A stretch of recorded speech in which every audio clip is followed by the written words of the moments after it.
Welcome to FRC Media. I'm Keith Tebow. Thank you for joining us this afternoon.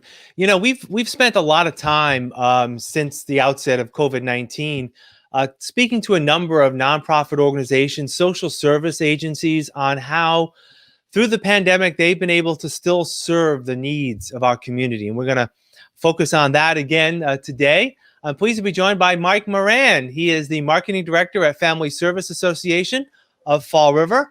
Mike, how are you? Thanks for joining us. Thank you, Keith. I'm great. Thanks for having me on the program.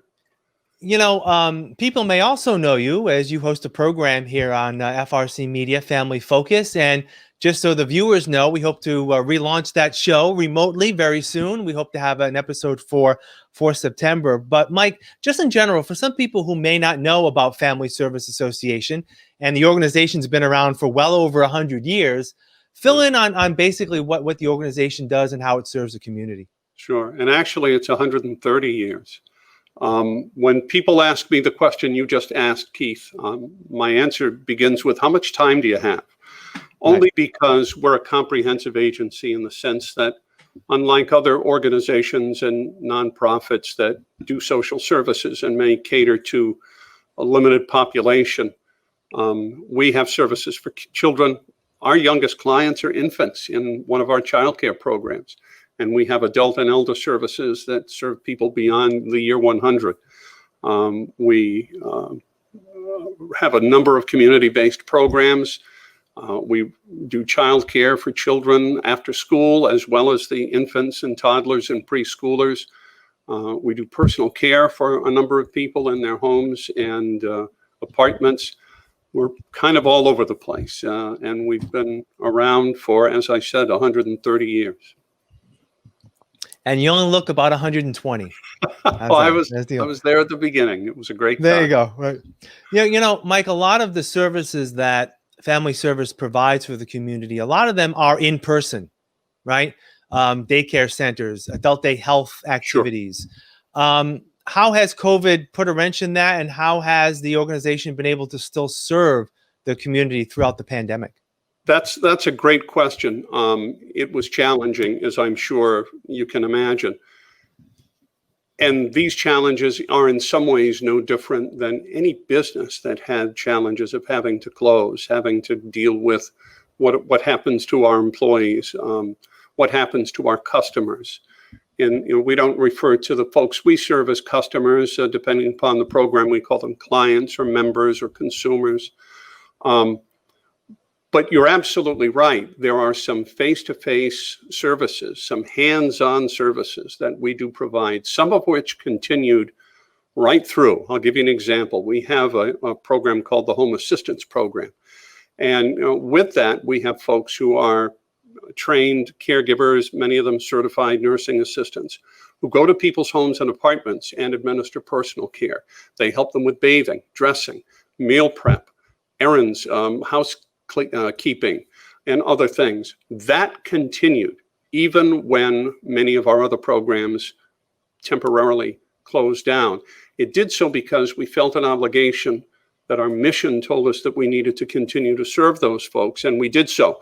We did so taking every appropriate precaution in terms of gowns and masks and gloves and sanitizing equipment and materials so that we could do it safely for our staff as well as for our clients. So that was a challenge. Then we made some other adapting moves, which I'm sure you can imagine.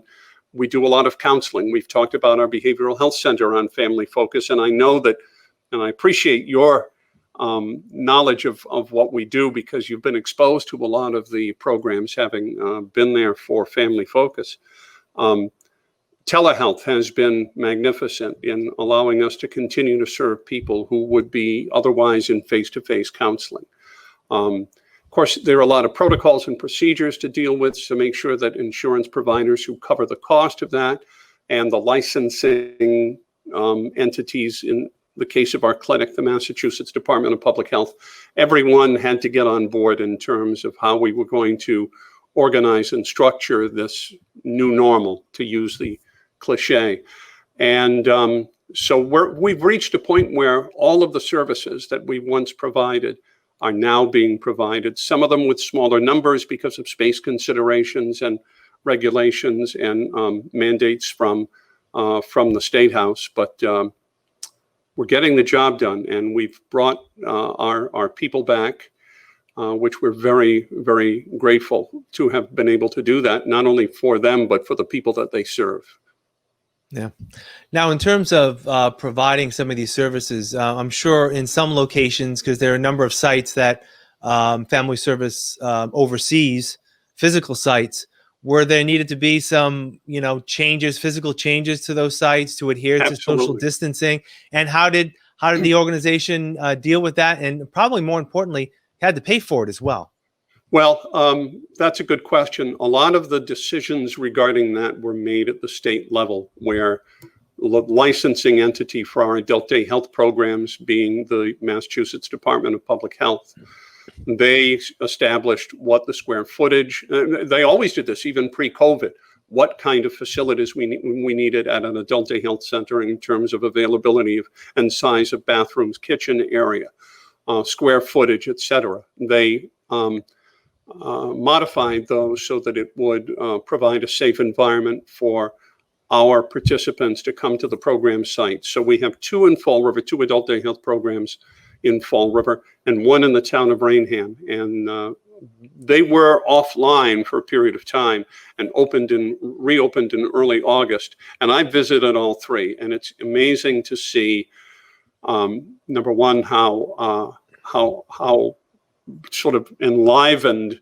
the environment is, because the people that go to those daycare programs, the adult day health programs, really look forward to being there and participating. And so for them to have been away from the program site for a long time, they were just so excited, as were the staff. I don't know who was more excited, the staff or our participating clients. Yeah. Now, in terms of, the finances, obviously, COVID has impacted, businesses and nonprofits alike, because of just the fact of, if there were some services that, you needed to charge for, that money wasn't coming in. Right. How did the organization handle, the finances? And you mentioned people came back. Hopefully everyone's back, and you were able to survive with a lot of financial help, right? Well, I'll tell you what, no agency operates in a vacuum.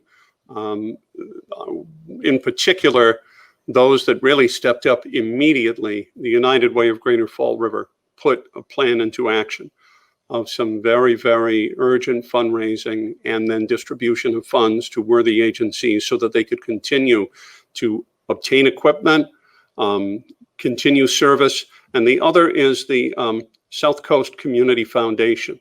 They were also incredible in providing assistance to our organization as well as others. And those kind of partnerships, they're always there, but boy, it's sort of like friendship. When times are great, it's great to have your friends near you, but when you really need them is when times are challenging. And they really have been a great help to us, as have been countless other organizations. The Massachusetts Emergency Assistance Agency, Management Agency, MEMA, suddenly made available to us and to other organizations. We've got gloves, we've got masks, we've got what do you need? And we applied, went through the formalities of that. And private individuals, Keith, in the community who said, our church group made 75 masks, can you use them? And the answer has always been yes. So we've been on the receiving end of some extraordinarily generous actions taken on our behalf by people in the community and organizations, and we're really grateful. That's something that I've seen as well in speaking with the United Ways and a lot of other nonprofits that I've had a chance to speak to during COVID. And in some ways it reflects in your organization's middle name, right? It's about the service that you're providing as one organization, but others as well, be they, food pantries at Citizens for Citizens and other locations. That it's amazing how, in times of need, they're looked upon to provide that need, but when they're in need, the other organizations tend to come across. And that's something that's, I'm sure, not just unique to Fall River, but something I'm sure is appreciated by all those in the nonprofit sector, right? There's a name for it, Keith, that we use a lot in-house here at our organization, and it comes from the leadership of our board of directors. and our senior leadership and all our staff. And that is, we're a mission-driven organization. We've got a mission that says we're going to serve the community, and we're going to find a way to do it.